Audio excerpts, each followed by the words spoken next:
So hello and good evening, ladies and gentlemen. We are back again with our episode with our guest, Dalia Albaker. So hello and good evening, Dalia. Well, hello, it's nice to have me here with you. You are most welcome. So Dalia, for sure you are like a volunteer in too many organizations, but we would like to know more about yourself. Can you please introduce yourself to our dear viewers? Okay, well, I'm Dalia Albaker. I'm 20 years old, which means I'm still a student. I study English literature and translation, and I start my journey with volunteer since I was 14 years old. Wow, we're so young actually. Yeah. So as far as we know that you are a volunteer in too many organizations, and one of them like let's say the Salam organization, and also the Khrafi for disabled, or let's say the special needs and autism, and also Team 10. Am I right actually? Yeah, that's right.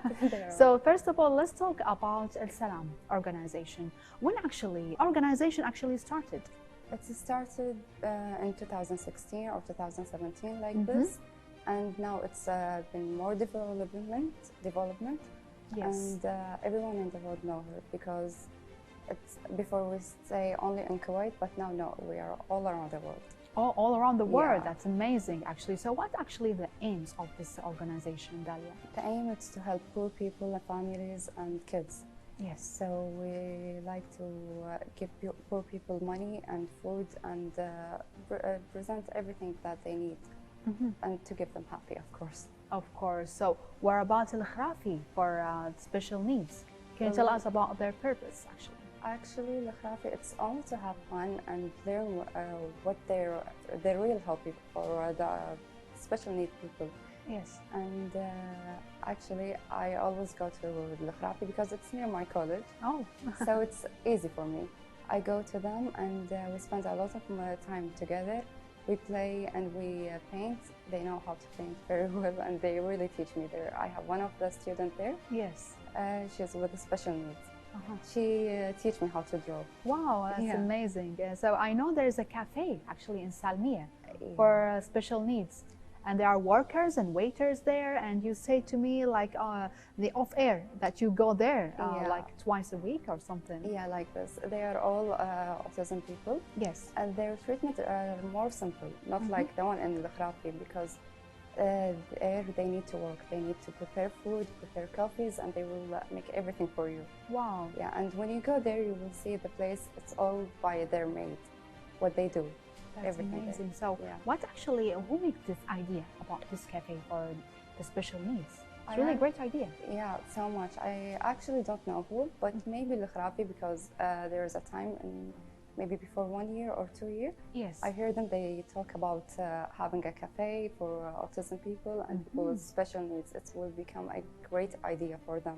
Yes. So after a few years, maybe 2 years like this, they start the cafe. That really great idea actually. I have to visit that cafe. Of course, inshallah. So what about Team 10? You've been working and volunteering in this team. So let's talk about its purpose actually. So if you want Team 10, you will forget poor people, you will forget to help people, and maybe you will think that you will be disappointed if you go there and volunteer if you want to help people. But actually, Team 10, it's full of fun, because it's not about poor people and helping this kind of people. It's about having fun. We go to theater, kids theater, and marathon, so it's all about sports and music. So amazing. So about sports and music. So it's like for children actually, or for all ages? It's for all ages. We have the youngest one in our team. She's only 12 years old. Wow, that's amazing. So why actually it names like Team 10? It's really strange actually title. Yeah, I know everyone said that. But our beginning in this team, it was only 10 persons, 5 girls and 5 boys, and they want to develop themselves and like make a big community of people together, and they want to help people and like this. So, and now they are 140. Wow, that's amazing. So from 10 and to 140. And I hope it's going to be 240 next year. Inshallah. So let's talk about you, Dalia. What actually the most important tasks for you, for all the organization actually? Well, my main point is to make people happy, because I like to make them happy, and I feel like when I make them happy, God will bless me, and over that, my family will be proud of me, and For that's all sure. what I need. That's all what you need, actually. Yeah. You are a good person. That's why you feel that you want to help people, especially the needy people. Yeah. And you've been dealing with the one most important and most beautiful, actually, community, which is the needy people and the special needs, actually. Yeah. So let's talk about you as well, Dalia. When actually did you start the voluntary work? I start for the autism people and special needs before 2 years. Okay. Before, I was so much afraid of them. I don't want to go near them. I don't want to talk to them or do anything with them. Oh, okay. Yeah, but I visit the autism center, Yes. and I was so much in shock that all the people there, like, they are in different community. Mm-hmm. They are all helpful. They will make you feel like you're in another place. Yeah. Like they are your friend. They know you from a long time. They will- make you feel Yeah, they make comfortable you that feel you are so much like one of their family member. Yeah, That's amazing. and they really like to help you and like pretend that they teach you. Yes. They don't like when you teach them or tell them do that and don't do that. And the autism people are really friendly.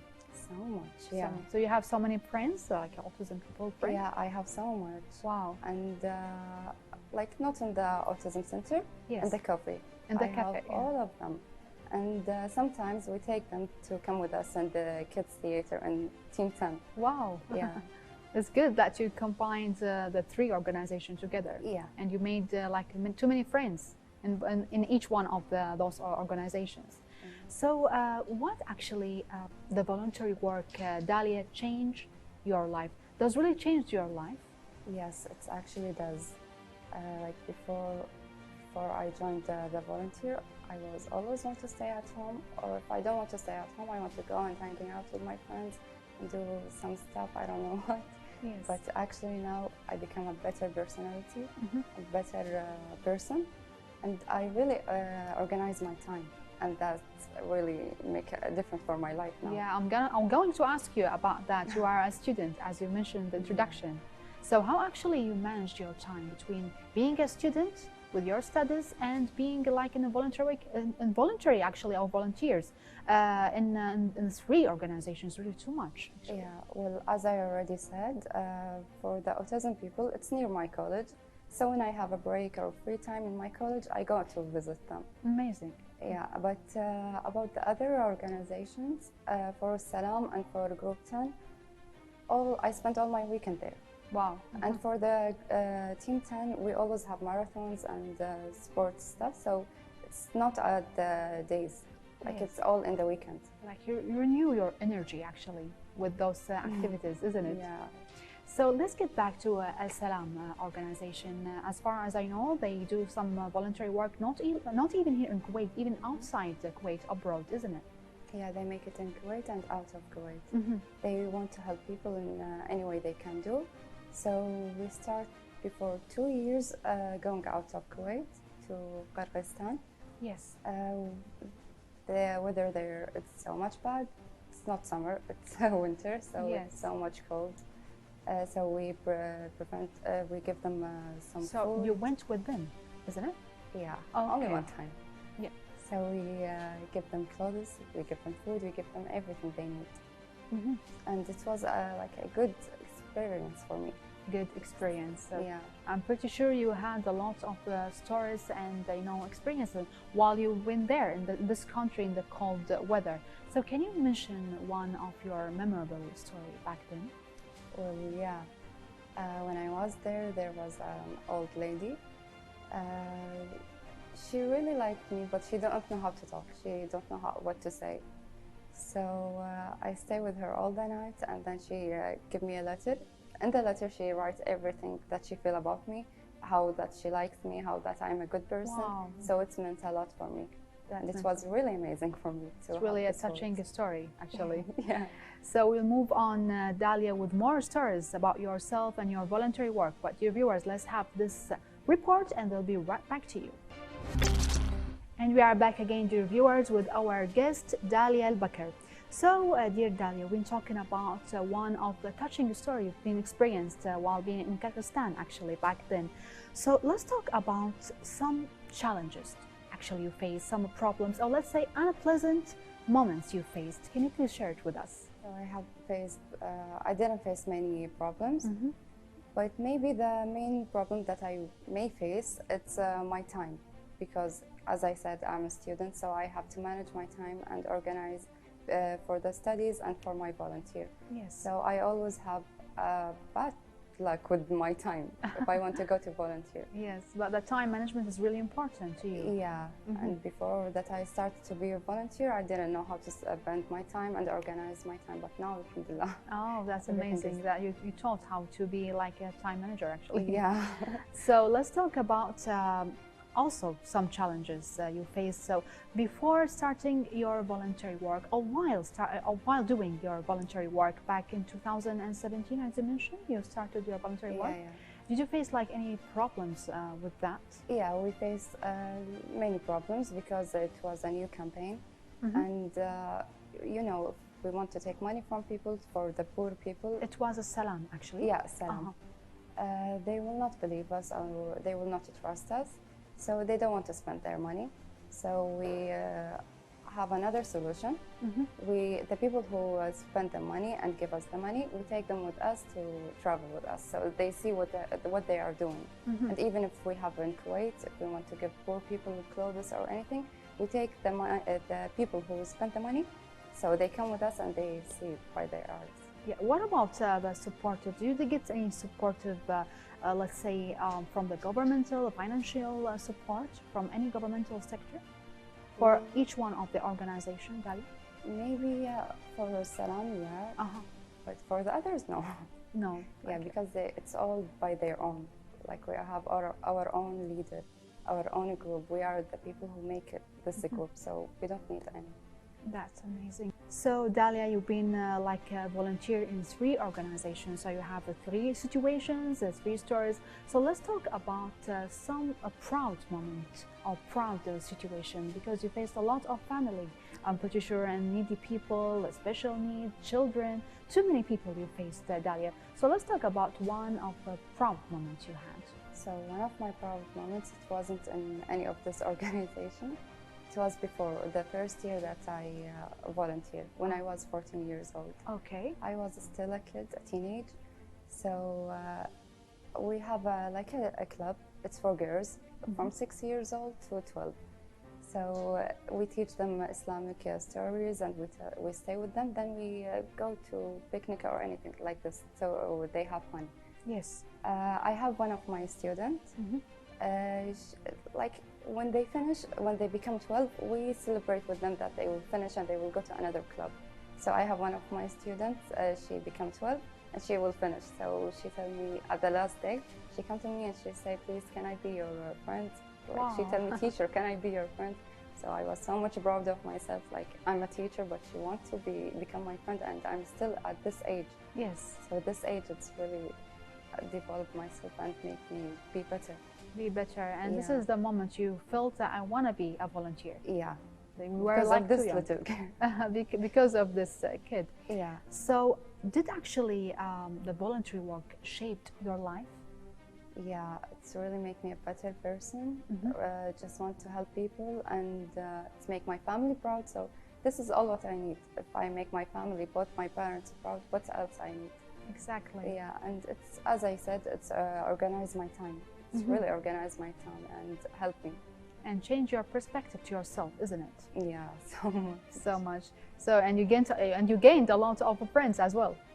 Yeah, before I wasn't talking to many people, and I like to be isolated at my room and don't want anybody. Yes. But this work, it's making more communicate with other people. More social now. More social. More yeah. social. So Dalia, you've been like a volunteer since you were 14. So you have like a supportive family, supportive parents, isn't it, Dalia? Yeah, of course. I have my parents, my brothers. They are all supportive for me. And the most two important and supportive persons in my life, my mother and my youngest brother. Wow. Because like my mother, she always tell me that how proud she is about who I became. Yes. And my little brother, I like to take him with me. If I go to volunteer or in my team, like every time I take him with me in my team tent. So he see the marathon, he see when we finish how tired we become. He come and he motivate me and tell me some supportive words. So I really become happy, and he really support me. And God bless your family, Dalia. So in the future, after graduation, you're gonna be a translator, isn't it? Yeah. So you're gonna be able to manage between your job and your voluntary work. What actually your plans in the future, Dalia? Well, After graduation? inshallah, inshallah I can manage, because if I can manage now and I'm still a student, I hope that I can later. And I really wish if I organize everything, my time, my life and everything, I have my own team, my own volunteer team. Wow. It's gonna name Dalia team. Inshallah. Inshallah. So I know that we are in the summertime and we have a long holiday break actually. So do you have any advice for the students, let's say, or the children to join any one of those organizations, Dalia? Well, yeah, they are all welcome to any organization they want. At summertime in Salam we have a travel. They can travel. So they will help poor people, and if they want to have fun, they can go to Team 10, because we have marathon, we have paddle competitions. Wow. Yeah, so they can go there and share the people there and organize the place and everything. Or we have the kids theater, and it's actually in Eid al-Adha and Eid al-Fitr. Yes. So they can go. They can go. So is it really easy to join those organizations, Dalia? Yeah, you just bring your data and you will send it to our leaders. Yes. And inshallah, if you have the qualities, you will become there. Like in your leaders, like in the social media, like Instagram, for example? Or? Yeah, in Salam we have an Instagram, we have a link, they can put everything there, their data and everything. Yes. But for group 10, the Team 10, no, it's by their number. Their number. And they put in Instagram a link for the WhatsApp. Are there any specific age to join those organizations, or like starting from the kids' age? It's started from the kids' age, and actually, if you start since you were a kid, you will develop yourself and you will become a better person. Like it's better for you when you become from a little. As you, Dalia. Yeah. So, what actually your hopes and wishes in the future for those organizations? I hope they become bigger and better, and I hope like we go far away and become in all the world, like Salam, because the Salam, خلاص, now we know that it's in all around the world. All around the world. Yeah. So I wish for my other team, the Team 10, and the الخرافي autism. الخرافي autism. So, do you have any word for autism people and special needs? Since you like them actually and became your friends. Yeah. Well, I just want to say that thank you for you, because you changed me, you changed who I am, and you teach me a lot. They really teach me a lot. So that's amazing, actually. So Dalia, we're gonna move on, Dalia, but after the viewers, after this report, and we'll be right back to you. And we are back again, dear viewers, with our guest Dalia Albaker. So Dalia, we've been talking about kids and summertime, and your advices to them was really great advices to those students and kids to join your organization and do some voluntary work. So since we are like close to schools and get back to school, do you have any like plans for them, like those organizations, for helping those students? Yeah, well, actually, our charity is Salam. We'll provide some bags. And it's really a box. Inside the box, they're all they need: bags, books, colors, pencils, and pens, and everything they need. Even the clothes for the school. Yeah, and for some of the poor family that they don't have money for the school, we will give them the money. But they should have a data, and they give them in the charity, and inshallah everything will become better. Right, we are so proud of that actually. So Dalia, we've been talking about the Al Salam organization. Let's talk about Eid al-Adha Eid, and you've done like some sacrifices actually, not even here in Kuwait, even outside Kuwait, for the needy people outside Kuwait. Can you specify more about that? Yeah, well, if people didn't get their food in Kuwait, we go there and we give them the food, and we let them, they come with us and do everything, to sacrifice and everything. Oh, amazing. Yeah, so we are not alone, they are with us, so You are there with you, actually. Yeah. So for how many countries actually you've been sending those sacrifices? Well, still now for 3 countries. Wow. But if people want help, they can from all around the world. So not only in Kuwait. Yes. And inshallah, later we will go to many countries, not only this. Inshallah, I hope so, Dalia. So let's get back to 2020, back in the pandemic time, coronavirus. And I'm pretty sure you've been working and volunteering during the pandemic. Well, actually, yeah, I work in with the Salam. So we go to many schools, we clean them, we give them sanitizers, we spend all the time there in the schools. Yes. So it was really good experience for me, but I get bad luck there because I have the COVID. Oh, okay. From one of the schools. You got it while you're doing the voluntary work? Yeah. Okay. In one of the schools there. So I really get tired, but after that, when I finish the corona, I go again and I go to the school and clean them. Wow, you are so brave and you love the voluntary work, Dalia. Yeah, because I like what I do and it was really fun because I was there with my friends. We all go, like, we didn't work as much as that. We play and have fun. Yes. That was a good experience for us and it's new. So how was the feedback from the people you helped in coronavirus pandemic, actually? They really were proud of us because at this time everyone were in their homes. They don't want to go out. They can't go out because of the pandemic. So we feel so brave because we're the only persons who's out with the police and these people. So it was so much good for us. So much good for you. Yeah, and we really get support from them. And their words mean a lot for us. And they encouraged you, actually. Yeah. Once you feel like they are happy and proud that you are helping and you feel encouraged and pushed more. Yeah, of course. I really feel that I want to do more and I want to give more. But my only problem is that my mother was so much worried because when she heard the people and when she saw me when I get the COVID. So she was so much afraid that I get it again and all of that. So this was my only problem. But after that, no, everything were so much good. Well, actually, you are so brave, actually, Dalia, because I remember back then all the families, especially the young people as you, actually, they were afraid and they are sitting at home, they want to go outside, but you were there. You went there and you helped so many people and you got COVID as well. But of course, like when you go there, when you work, because you are doing something good, you know that Allah will protect you, God with you. So you don't have to be worried about anything. You will be happy, you will be safe, and everything will become good. Everything will become good. I really enjoyed your interview, actually, Dalia. So do you have any last word to our dear viewers? Well, my last word is I really hope that all the families give their children the chance to volunteer and to make them go to this experience because their life will change. It really will change and they will become proud of them and the child itself will become more happy. More happy. And we are happy and proud of you, Dalia. Big appreciation to you. And thank you so much for joining us in our episode. Thank you so much. It's nice to have me here. Thanks. You are most welcome. So, dear viewers, we reached the end of our episode for today. I hope you enjoyed our episode. See you for the next one and have a nice evening.